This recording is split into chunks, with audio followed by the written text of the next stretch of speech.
Pour deux bonnes raisons, parce que nous avons en charge l'éducation à travers les collèges que nous mettons à disposition de nos élèves en Saône-et-Loire, et puis que nous assurons également le transport des collégiens et que nous finançons une partie également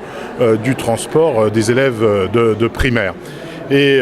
c'est vrai que cette exposition sur les conditions finalement d'accueil dans le monde des enfants, et notamment sur la question des transports, les chemins de l'école, ça nous paraissait très intéressant de pouvoir accueillir cette exposition et puis de pouvoir avoir un travail aussi au-delà des aspects artistiques de cette exposition, un travail aussi pédagogique avec les enfants de Saône-et-Loire pour leur montrer que les valeurs de l'éducation et de l'école, elles sont recherchées partout, et il y a des enfants qui malheureusement doivent se battre tous les jours pour pouvoir aller à l'école et avoir une place à l'école. Cette émotion, parce que vous savez, moi j'ai des jeunes enfants, on transpose toujours un petit peu quand on voit ces bouts de choux qui se ressemblent tous les enfants, vous savez, c'est une universalité, hein, quelles que soient les ethnies, les pays, et puis de se dire qu'effectivement, il y a encore dans ce monde où nous sommes plus de 6 milliards, beaucoup de misère et beaucoup d'enfants qui malheureusement n'ont pas la chance que nos enfants ont dans ce pays de liberté, dans ce pays qui somme toute est quand même encore très riche par rapport effectivement à la misère que l'on peut voir ailleurs, et que nous avons aussi quelque part une responsabilité dans tout cela, et que malheureusement on ne se donne peut-être pas encore assez la main entre humains, entre terriens, j'ai envie de dire. On habite finalement tous la même planète. On parle de mondialisation, et souvent la mondialisation, on n'en voit que les aspects financiers, mais la mondialisation, c'est que finalement nous partageons tous un même univers, une même planète, mais que malheureusement il y a des frontières, et puis qu'au-delà de ces frontières, il y a des gens qui vivent de façon très différente, et qu'il y a encore beaucoup trop de misère, beaucoup d'enfants qui vivent avec bien en dessous du seuil de pauvreté, bien évidemment, qui vivent avec quelques euros par mois parfois. Nous sommes assez fiers au département d'avoir une coopération avec un pays d'Afrique qui est le Niger, qui est d'ailleurs une démocratie en Afrique, et avec lequel on travaille sur des investissements pour être utile à ces enfants et justement à l'éducation. Et cette année, on va inaugurer avec eux la construction d'un collège que le département de Saône-et-Loire aura financé avec eux, qui s'appellera d'ailleurs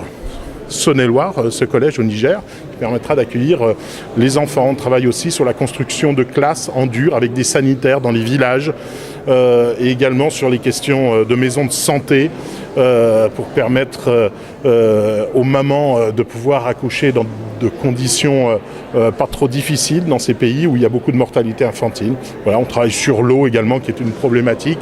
parce que quand il n'y a pas d'eau dans un village, ce sont les filles que l'on envoie, les enfants, que l'on envoie souvent chercher de l'eau, parce que c'est une tâche subalterne. Les parents travaillent à l'élevage, les parents travaillent sur les cultures, et les enfants, on les envoie chercher de l'eau, et souvent les filles, c'est un peu culturel, et le fait d'amener l'eau dans les villages permet que les filles puissent aller à l'école parce qu'elles sont libérées de cette tâche. Ils nous ont toutes marqués parce que certaines difficultés de ces enfants sont liées, ça peut être à des conditions climatiques, des conditions d'éloignement, c'est même le cas. On le voit, il y a quelques difficultés dans des territoires d'outre-mer français ou dans des départements d'outre-mer français, parce qu'il faut traverser un fleuve pour pouvoir se rendre à l'école, on y va en pirogue, voilà. Donc ça peut être des conditions géologiques, géographiques, c'est aussi des conditions géopolitiques. On voit bien aussi les problèmes des pays qui sont en guerre, où les enfants n'ont plus accès à l'école, ou alors ils ont accès à l'école dans des conditions de sécurité très précaires. Il y a les problèmes de pauvreté aussi. Et d'ailleurs, on a aussi des problèmes de pauvreté en France, ou même il y a des photos des États-Unis, ou d'ailleurs même dans la plus grande puissance mondiale, il y a parfois des enfants qui ont des difficultés pour avoir accès dans de bonnes conditions à l'enseignement. Donc tout ça doit nous interpeller et doit nous amener à se dire que effectivement l'éducation doit être une priorité. Moi je suis heureux que d'ailleurs dans ce pays, les pouvoirs publics en font toujours une priorité. Parce que les collèges, bien évidemment, ça nous permet de toucher la population sur laquelle qu'on veut sensibiliser, parce que les collégiens sont les citoyens de demain, hein, et donc la sensibilisation à ces questions-là est extrêmement importante, mais il faut aussi l'ouvrir à tout le monde. Et donc il y a un certain nombre de villes qui se sont engagées à pouvoir accueillir cette exposition, qui en sont d'ailleurs surtout plutôt fiers de pouvoir l'accueillir. Je veux dire, c'est une chance. C'est pas tellement qu'on cherche des candidats, c'est que même je crois qu'on en a bien assez, mais voilà, ça permet aussi au grand public d'y avoir accès. Bon, bien sûr, le grand public peut avoir aussi accès aussi à l'Atrium, mais enfin, c'est pas forcément, c'est pas un bureau de poste, hein, tout le monde ne vient pas au Conseil général régulièrement, donc c'est important qu'il y ait, puisqu'on l'a pendant un certain temps, cette exposition, qu'on puisse la diffuser et la rapprocher de l'ensemble de nos concitoyens, que ce ne soit pas seulement sur la ville-préfecture ou sur les grandes villes. Il y a un concours photo qui a été décidé par la direction Enfance Jeunesse chez nous et puis également la direction des transports, parce que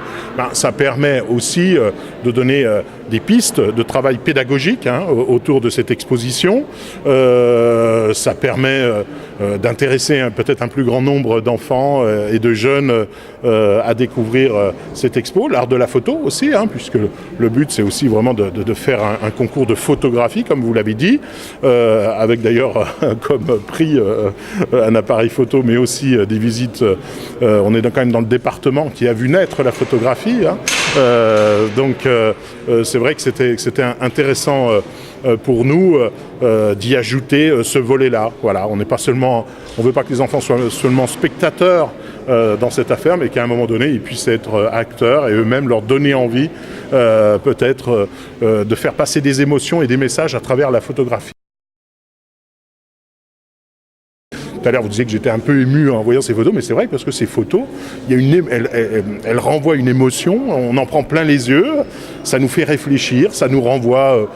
parfois aussi à notre histoire ou à l'histoire de nos parents, de nos grands-parents, parce que n'oublions pas que les conditions d'accueil de l'école d'aujourd'hui ne sont pas les conditions d'accueil d'hier. Quand on parle avec des gens